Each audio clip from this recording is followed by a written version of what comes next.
Welcome to மண்ணை மசாலா. இப்போ பார்க்க போகிறது ஆட்டுக்கால் சூப்பு.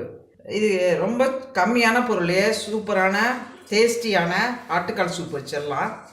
அதுக்கு தேவையான பொருட்கள்: ஆட்டுக்கால் 4 ஆட்டுக்கால், அது வெள்ளாட்டுக்காலை பார்த்து வாங்கிக்கோங்க. ஆட்டுக்கால் கடையிலேயே வாட்டி தராங்க, நம்ம வாட்டியெல்லாம் சிரமப்பட வேணாம். ஒரு பவுல் அரிசி கழுவுன தண்ணி வச்சுருக்கேன். இந்த தண்ணியில் வச்சோம்னா கொஞ்சம் டேஸ்டியாக இருக்கும். வெறும் தண்ணியில் வைக்கிறதோட இதில் வச்சோம்னா டேஸ்டியாக இருக்கும், கொஞ்சம் திக்காக இருக்கும். மிளகு 2 டீஸ்பூன், ஜீரகம் 2 டீஸ்பூன், இது ரெண்டையும் உரலில் போட்டு இடித்து வச்சுக்கோங்க.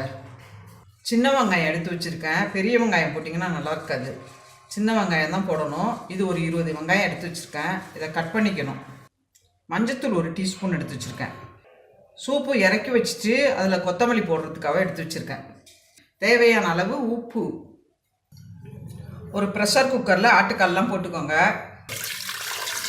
எடுத்து வச்சுருக்க கயனி தண்ணியை ஊற்றிக்கோங்க. கட் பண்ணி வச்சுருக்கிற சின்ன வெங்காயத்தை போட்டுப்போம். மஞ்சள் பொடி போட்டுப்போம். மிளகு ஜீரகம் இடித்து வச்சுக்கிறத போட்டுப்போம்.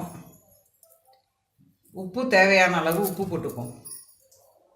தண்ணி இன்னும் கொஞ்சம் எக்ஸ்ட்ராவாக கொஞ்சம் ஊற்றிக்கிறேன்.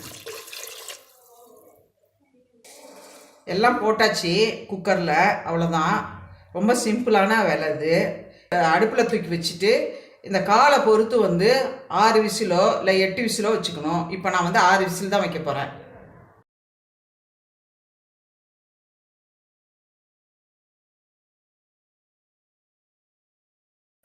சூப்பு ரெடி ஆகிடுச்சு. இந்த சூப்பு பிடிச்சிருந்தா ஷேர் பண்ணுங்கள், லைக் பண்ணுங்கள், கமெண்ட் பண்ணுங்கள், மறக்காமல் சப்ஸ்கிரைப் பண்ணுங்கள். தேங்க்யூ.